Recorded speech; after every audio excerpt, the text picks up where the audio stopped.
আপনার যদি বশীকরণ সহজ উপায়টা খুঁজে থাকেন, আমি মনে করি এই ভিডিওটা আপনার জন্য সহজ উপায়। এটার মাধ্যমে আপনারা সহজেই দূর থেকে নারীকে এবং পুরুষকে, প্রেমিককে, প্রেমিকাকে, স্বামীকে, স্ত্রীকে বশীভূত করতে পারবেন। তো দেখা গেছে অনেকে ফোন দিয়ে বলে, ভাই আমার স্বামী আমার সাথে অত্যাচার করে, তো স্বামী আসলে অন্য নারী আসক্ত হয়ে গেছে। তো আবার দেখা গেছে কোনো কোনো নারীর স্বামী অন্য কারো আসক্ত হয় না, তবে দেখা গেছে ওই বউকে তার ভাল লাগে না, এর জন্য কিন্তু স্বামী উল্টাপাল্টা করে, বা কেউ জাদুগ্রস্ত করে রাখছে বেঁধে এরকম উল্টাপাল্টা করে। তো ওই সকল বোনদের আমি বলতেছি, আপনারা নিজের স্বামীকে নিয়ন্ত্রণে রাখতে পারবেন এই বিদ্যার মাধ্যমে। আর একটা বিষয় হচ্ছে যে এইটা বিপরীত ক্ষেত্রেও ঘটে, যে দেখা গেছে যে অনেক নারীরা আছে স্বামীকে পছন্দ করে না, পরপুরুষের পাল্লায় পড়ে যায়, অথবা তারাও জাদুগ্রস্ত হয়। তো বিশেষ করে এখনকার বর্তমান নারীরা কিন্তু জাদুগ্রস্ত বেশি, অধিকাংশ নারীরাই জাদুগ্রস্ত। ইহুদি বীর্য চালান বলেন, যে কোনো চালানে তাদেরকে ক্ষতিগ্রস্ত করে রাখে, তারা টেরও পায় না বা বুঝতেও পারে না। বেশ কিছু নমুনা আছে, তো নমুনাগুলো আমি হয়তো অন্য ভিডিওতে বলবো। বাচ্চাদের মতো শরীর বিভিন্ন সমস্যা দেখাতে আমাদের স্ক্রিন নাম্বার যোগাযোগ করবেন, আমরা আপনাদের মতো দেখা গেছে বিষয়গুলো পর্যবেক্ষণ করে দেখে দিতে পারবো, সমস্যা নেই। তো বা দেখা গেছে যে পরিশেষে অনেক ভাই প্রেমিকাকে পছন্দ করেন, বা প্রেমিকা পাত্তা দেয় না, বা প্রেমিক পছন্দ করেন, বা আপনার সাথে দীর্ঘদিন সম্পর্ক ছিল, আপনাকে পাত্তা দিতেছে না, সেগুলোর ক্ষেত্রে ওই বিদ্যাটা আপনি ব্যবহার করতে পারেন। এটা বলতে এক কথায় বলা যায়, ভালোবাসার জন্য বা মহব্বতের জন্য এক পাওয়ারফুল একটা নকশা। এটার মাধ্যমে দেশ থেকে বিদেশ থেকে যে কোনো জায়গা থেকে যে কোনো নারীকে অথবা যে কোনো পুরুষকে বাধ্যগত করা যায়। শুধুমাত্র ওই পুরুষের নাম এবং পুরুষের বাবার নাম এবং ওই নারীর নাম এবং নারীর মায়ের নামটা ম্যানেজ করে নিয়ে আপনার আসন করে বসবেন। তবে কাজটা করার পূর্বে বেশ কিছু নিয়ম বিধি আছে, যে নিয়ম বিধিগুলো অন্যতান্ত্রিক আপনাদের বলে দেয় না, যার ফলে আপনাদের কাজও হয় না। অনেক ভাইরা হয়তো কাজ করার চেষ্টা চালায়, আমি নিয়মগুলো বলে দেবো, ভিডিওটা দেখতে থাকেন শেষ পর্যন্ত।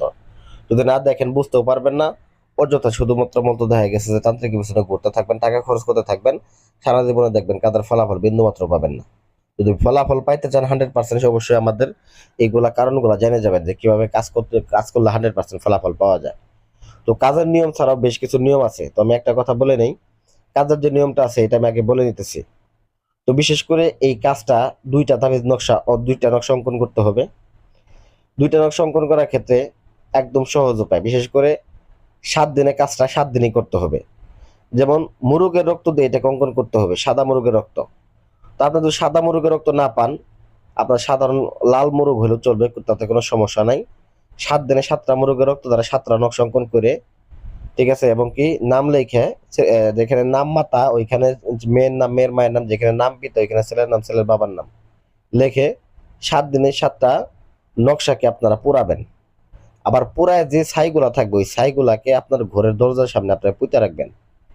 এইটা হইতেছে নিয়ম, এই কাজের নিয়ম। তবে কাজটা করবেন কোন সময়, এটার একটা নির্দিষ্ট সময় আছে। এই সময়টা আপনাদেরকে বলছিলাম কারণগুলো, এই সময়গুলো কিন্তু আপনারা মেনটেন করেন না। সবসময় বশীকরণ কাজগুলো করবেন ঠান্ডা সময়ে, এবং বশীকরণ কাজ করার সময় মুখের মধ্যে মিষ্টান্ন জাতীয় কিছু রাখবেন। অবশ্যই মাথা ঠান্ডা রেখে কাজটা করবেন, যাতে লেখাগুলা ভুল না হয়। এগুলা ক্ষেত্রে আপনাদেরকে খেয়াল রাখতে হবে। আর সবচেয়ে বড় বিষয় হচ্ছে, এইগুলা কুফুরি কালামের কাজগুলা করতে গেলে শরীর বন্ধ করে নিয়ে বসবেন, এবং যখন কাজ করবেন ওর 2 দিন আগে থেকে আপনার আমিষ খাওয়া বাদ দিবেন, এবং শারীরিক মেলামেশা করা বাদ দিবেন। এই নিয়মগুলো কিন্তু পালন করেন না, না করে কিন্তু কাজ করতে বসেন। এমনও ভাই আছেন দেখা গেছে স্ত্রী সহবাস করে এসে গোসল কাম করে কাজ করতে বসে, হবে না ভাই। আপনার কাজ করার কমপক্ষে 2 দিন আগে স্ত্রী সহবাস বাদ দিতে হবে, আমিষ খাওয়া বাদ দিতে হবে, তাহলে আপনার কাজ 100% হবে।